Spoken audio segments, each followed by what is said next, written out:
New location unlocked for this one. This is probably one of those questions actually that not that many people ask. However, it's always one that I think is super like interesting to kind of discuss. So I thought today, Sunday session, this is literally, I thought I would capture this moment of my thought now before I do one of these tilt lives. How did I get out of the bedroom? Which I think is, again, it's such an important thought process because so many people, when they start something, a big part of like what you're doing is what's the next step, what's the relevant process. Like everything realistically starts from a bedroom. Like, unless obviously you've been funded from the beginning, then it doesn't obviously start in a bedroom. But initially, the idea in your brain starts from when you're at home, in somewhere like that. Now, I'm going to try and break this down into like a simple way. So I'll probably just talk about like my story with this. So when I started the brand, I was pre-studying at uni. So I was pre-studying at uni, and I was doing it all totally from home. The thing was that the reason why I worked my way into getting out of the bedroom is I ended up just like taking over the house. At some point down the line, I might show like pictures of what the house actually looked like at my parents' house, but they were kind enough to basically let me convert the spare room into what's this? They were kind enough to, I like these sweatshirts, kind enough to let me convert the spare room into a stock room and all that kind of stuff. But essentially, I overstayed the space that I was occupying pretty quickly. So I had to like generate space. But one of the biggest factors with, I guess, like actually taking a space was the justifying the cost. I guess it's a bit like how most people won't really go and rent a house because they go, well, if I can stay at home, I can save money to buy a house, and then that's the appropriate next step. Which, if that's what you want to do, then fair play. Like, keep doing your thing. Like that's a true argument for it. However, the way that I always saw like even renting somewhere was I saw the advantage from a mental state of mind. Like if I got space to think, the amount that I could potentially generate from that space before having to buy a house would mean that I could level up quicker, if you know what I mean. So in the sense where when I was thinking about moving out of the bedroom, I was looking at all the factors. So this, for anybody who's interested, this is where all the clothes get washed and dried. We use many eco settings, and we have 1, 2, 3, 4, 5, 6, and then we've got 1 more, 2 more, 3 more, and then another one. Am I generating enough income to justify a space? Does, like, you know, looking at how much it would cost to actually occupy a space. And essentially, when you're renting a place, you've got actually so much to think about. You know, gas, electricity, the water supply, the how close it is to where you are, how close it is to the post office, how easy it is to get access to internet, how easy is it for other people to get access to it if you was, looking at expansion. So even when you move out of the bedroom, that first thought is what's the point of the next step? And also the biggest thing is you go from being at a parent's house, spending absolutely nothing, because obviously, as we know, most parents aren't going to charge you to run your business from home. If they do, fair play. Parents are on some business goal. Might need this one today. Might actually need this today because it is super cold in here. But no, I was fortunate enough. My parents didn't charge me to be at home.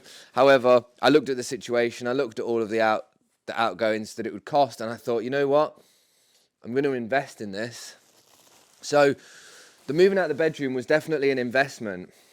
However, going from moving to the bedroom, so my first space, I paid, maybe it was costing me like £500 a month. So I was like 17, £500 a month. Bearing in mind, still living at home, but the space where I had was behind like a disused like a railway line. It wasn't on a railway line. It was just like these little sort of units that were occupied behind, and it was proper convenient. I could walk there from home. It was close, still within the area of like where I was shipping. It was basically, I factored in all of the other things, and at the time I was like, an investment for £500. This space will allow me to expand and then, do what I did. Now, the next place I went to from there, because I was there for 8 months before expanding again. So I kind of aggressively expanded. And this was the next space. However, I only had the top building. And that's obviously like, I went from having a very small space to then expanding very quickly. And going to get back to this point about, like, should you get out of the bedroom? What should you consider? I moved into this big space and basically I'm one of those people, if I see space, I'll try and fill it. So I got into this like snowball effect of like, I'm going to buy more stock. I'm going to just scale it up through buying lots and investing and buying and investing and kind of following this whole cycle. And that's fun. Like, and when I did it, I really committed to it, and I totally ran with it, I'll be honest with you. But the factor that you have to consider, I guess the big pros and the big cons of like taking it out of a bedroom, there's firstly got to be a question about why. If you are running a business from a bedroom, you have next to no overheads, you have no concerns about outgoings. Pretty much most of the profit you make will, minus stock costs and tax and VAT, is pretty much all your return, which you can then choose to pay yourself, invest in it, however you want to do it, however you want to grow it. Love these little graphic tees. Look at this one. This says Sweet Seeds. Just a little t-shirt. And I chose to invest in the brand because I wasn't bothered about building myself up personally. Don't regret that either. Grateful for the space I've got. But what I want to stick to is the pros and cons of moving out of the bedroom and like some of the things that you might want to consider if that's what you're thinking about doing. The first thing is, are you willing to say goodbye to money just to have, are you willing to have new maintenance costs? A lot of people, you might be turning over £2,000 a month. You might be turning over like whatever. And to have like a little unit would eat into that profit quite heavily. And this is the pile of stuff that has been washed and is ready to be organised. The big mess that it is, honestly, look, so many clothes everywhere. I was at a bit of a bigger scale. I was capitalising on it purely and just absolutely running with it. But I guess what I'd say is, to try and keep it to the point, is the main pros and cons of leaving the bedroom. I would say the biggest pros are, if you're looking to expand a brand and scale, it's imperative that you move out of the bedroom. It's great for if you want to invest in a team of people and build and develop an idea. You might be fortunate enough to have good friends around you that want to work for like clothing or experience, and you can build a team of people through that, so you're not having an outgoing. And it just allows you to have, for me, somebody who comes from a creative background, I had all this room for activities and space and creative process and mind. So like, yes, it did get filled up with clothes very quickly, but I had a lot around me. We're fortunate enough with where we are. It's like an old mill. It's on the side of the river. It's beautiful, like scenery. And it really was handy for that.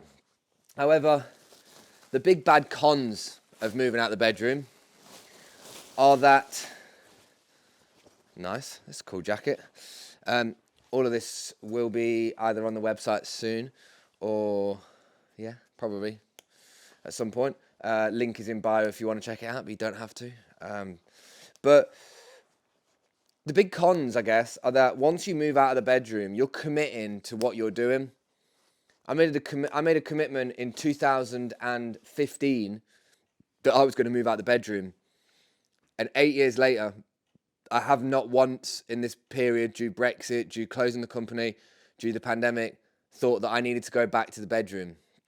I have loads of space. And for me, it gives me that creative freedom to think about stuff, to work on ideas.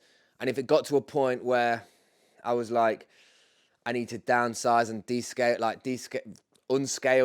it or whatever. Albeit like the brand where it is now, like the website is not anything on what it was before. But how I'm seeing the space that I've got is that I can use it to work on new ideas, podcasts, this YouTube thing that I want to do, our live streaming, and just that space.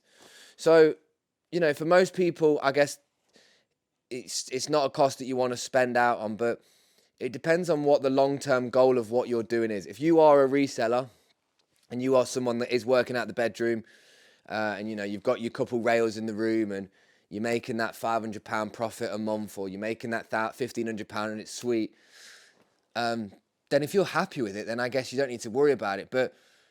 And that's the main thing, being happy with it. For me, I just love the space. Initially, I'll be honest, there might have been a moment of ego trip because it's like big space and it makes you just feel like the man or the woman or the person, whatever you want to say. But now it's just like I feel like a deer on my own in a big woodland area. It's like I've just got all this space and room to breathe and think and kind of move how I want. So this is just some of the items I thought I'd show you while I'm down here. Ben Sherman, nice little jumper. I love these old school velour ones, but who really likes these? I'm a fan of the like the wind cheater windbreakers. They're banging. So that's why I appreciate being out of the bedroom. But what I would say is like a summary point for the bedroom, I've got a live literally in 5 minutes, so I should wrap this up, is if you're happy with where you are by being in the bedroom, do not try and scale up before you think that's what you need to do. For me at the time, I was generating quite a bit of money from the bedroom beforehand, just to sort of give some perspective, but I factored in the cost of it, and I was fortunate enough that I was connecting with the online side at the right time, and I had a lot of drive. The other thing I would say, actually, just to finish this off, if you do want to move out the bedroom, say goodbye to days off. I don't mean to unsell it. I don't mean to sound like that sort of guy, but I mean, it's a Sunday and we're here on the grind. And it's not because I have to be here all the time. It is because part of me chooses to be here more so. I do have some time where I'm not here, by the way.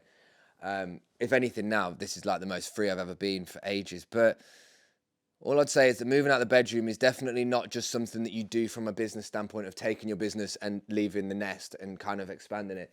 It's a commitment in a physical and mental way to like, it's a challenge. As soon as you have another outgoing that you don't plan to have, you have to then facilitate that with either more money or you're basically losing money in comparison to what you had. And I would say that in terms of like profitability, you can get to a very good state of profitability by being at home. But if you are looking to generate like by being a brand and being something more than just a bedroom seller, then getting out of the bedroom is definitely what I'd recommend. But anyway, I've got to go and do a live stream now, so I have to tidy up after myself. All this stuff is new hand-picked stuff from last week. And yeah, peace.